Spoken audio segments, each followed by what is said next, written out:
السلام علیکم ناظرین، امید ہے آپ خیریت سے ہوں گے۔ آج ہم ذکر کریں گے ایک سکینڈل کا جس میں ایک بڑے اہم وفاقی وزیر مسلم لیگ نواز کے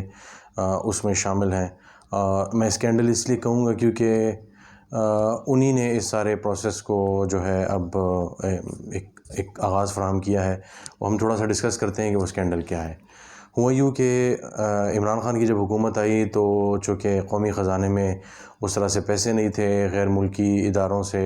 امداد وغیرہ اس طرح شاید نہیں آ رہی تھی، تو اور ایک یہ بھی تھا کہ وہ تمام ادارے جو نقصان میں جا رہے ہیں، جو کسی فائدے کے نہیں ہیں، اور اربوں روپے کی جو پراپرٹیز ہیں وہ پڑی ہیں مختلف جگہوں پہ، تو ان کو بیچ کر قومی خزانے میں وہ پیسے دیے جائیں اور وہ لیز پہ دے دی جائیں اور پرائیویٹائز کر دی جائیں۔ کچھ جگہوں پہ ایسی تھی کہ وہ ساری کی ساری زمین دے دی جائے۔ اس میں کئی پراپرٹیز جو ہیں وہ فروخت ہوئیں، کئی میں بیوروکریسی نے مشکلات ڈالیں۔ ان میں سے ایک بڑی اہم پراپرٹی تھی، وہ تھی سروسز انٹرنیشنل ہوٹل لاہور۔ یہ چند کنال کا ایک ہوٹل تھا جو ایک عرصے تک استعمال میں رہا ایک زمانے میں، اور اس کے بعد یہ ایک سرکار کا ظاہر ایک پراپرٹی تھی، لیکن اتنے اہم پرائم لوکیشن میں لاہور میں موجود تھی، لیکن اس کی قیمت وغیرہ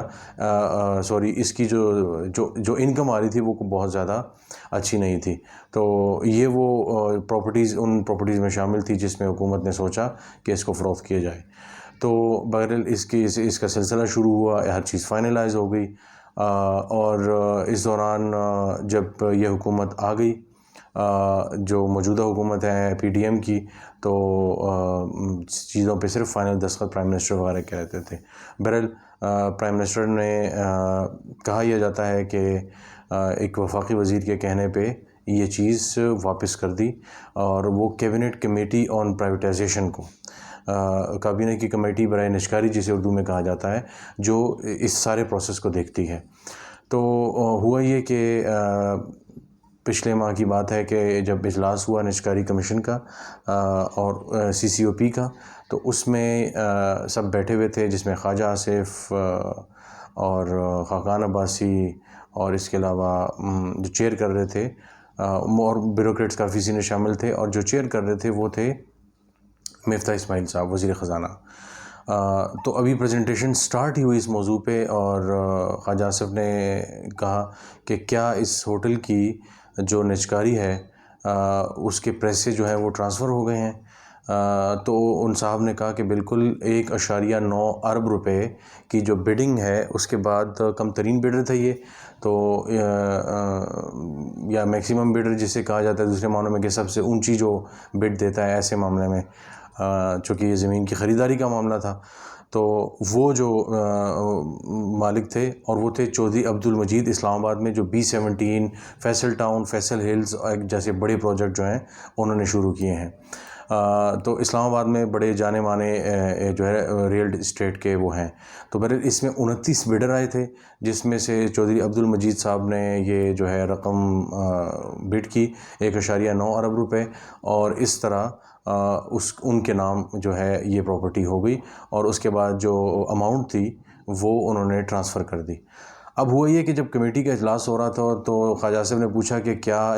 یہ جو بیڈر کو پراپرٹی ملی ہے، کیا ان کو یہ ٹرانسفر ہو گئی ہے؟ تو نجکاری کمیشن کے افسران نے کہا کہ بالکل یہ جو اماؤنٹ ہے وہ پاکستان کے قومی خزانے میں 1.9 ارب روپے آ چکے ہیں۔ تو خواجہ آصف نے یہ کہا کہ ایسا کرتے ہیں کہ آپ یہ پیسے ان کو واپس کر دیں۔ اب آپ حیران ہوں گے کہ کمیٹی کا کوئی اجلاس نہیں ہوا، کوئی کچھ نہیں ہوا، ابھی میٹنگ سٹارٹ بھی نہیں ہوئی، اور اس طرح کی بات ہو رہی ہے۔ تو نجکاری کمیشن کے افسران نے کہا کہ سر اس کے لیے ایک پورا پروسیس کیا گیا تھا، سارا کچھ ہوا تھا، اس کی آکشن ہوئی، سارا کچھ ہوا، بیڈنگ اس کے بعد، تو ایسے ہم جو ہے یہ اس طرح تو کوئی طریقہ کار نہیں ہوتا۔ بہرحال طے یہ ہوا کہ ایک سب کمیٹی بنائی جائے گی۔ پھر ایک سب کمیٹی کی تشکیل دینے کا اعلان کیا خواجہ آصف نے، اور جس میں سب کمیٹی میں مختلف لوگ شامل تھے۔ تو احد چیمہ صاحب نے کہا کہ ایف آئی اے کے جو احد چیمہ ہیں وہ پرائم منسٹر کے معاون خصوصی ہیں اسٹیبلشمنٹ پہ، یعنی جو افسران کی تعیناتی وغیرہ ہوتی ہے، سینئر افسران کی پوسٹنگ ٹرانسفر وغیرہ، اس پہ مشیر ہیں۔ پچھلے حکومت میں ارباب شہزاد تھے، عمران خان کی حکومت میں۔ بہرحال انہوں نے کہا کہ جی ایف آئی اے کے کچھ لوگ بھی ڈال لیں، تو جس پہ خواجہ صاحب نے کہا کہ نہیں، ایف آئی اے کے کسی بندے کا اس میں کوئی کام نہیں ہے۔ ایک سب کمیٹی بنا دی گئی، اس سب کمیٹی کا اجلاس ہوا پچھلے دنوں، اور انہوں نے جو ہے فیصلہ یہ کیا ہے کہ اس زمین کی ری ایویلیویشن ہوگی۔ اور یاد رہے کہ جب یہ نجکاری کمیشن کی کمیٹی کی میٹنگ ہو رہی تھی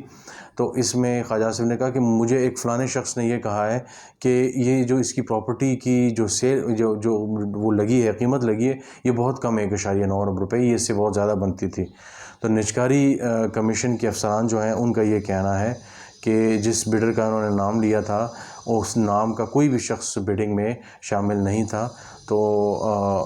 یہ محض جو ہے ایک کانفلکٹ آف انٹرسٹ ہے، خواہ مخواہ شاید کسی کو نوازنے کے لیے یہ اس طرح کا کام کیا جا رہا ہے۔ لیکن اس سارے معاملے میں ایک تو کانفلکٹ آف انٹرسٹ آپ نے دیکھ لیا، اور کس طرح ہمارے ملک میں بیوروکریسی اور حکومت مل کے کیا کرتے ہیں، کیا معاملات ہوتے ہیں، اور حکومتی جو وزراء ہیں کیسے من پسند لوگوں کو نوازنے کے لیے، حکومت پاکستان کے خزانے کو نقصان پہنچانے کے لیے کس طرح ایسے ایک دم فیصلے کرتے ہیں۔ لیکن اس کے ساتھ ساتھ سب سے تکلیف دہ بات یہ ہے کہ جو نجکاری کمیشن کے افسران کا بھی یہ کہنا ہے کہ اگر اس طرح کے طریقے سے ہم چیزوں کو ریجیکٹ کریں گے اور نلیفائی کریں گے کہ جی یہ نہیں ہو سکتا، یہ ختم ہو گیا، واپس ہو گیا، سارے پروسیس میں اگر تاجر حصہ لے رہا ہے اور بیرونی کمپنی سے، باہر کی کمپنیز حصہ لیتی ہیں، تو جو اعتماد ہوتا ہے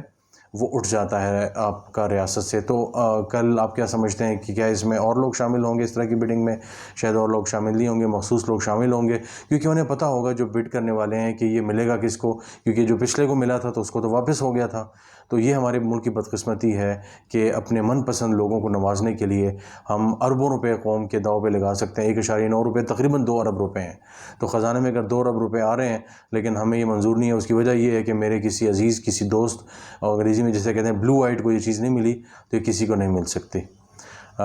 تو آج کے لیے اتنا ہی، انشاءاللہ آپ سے دوبارہ ملاقات ہوگی۔ بہت شکریہ۔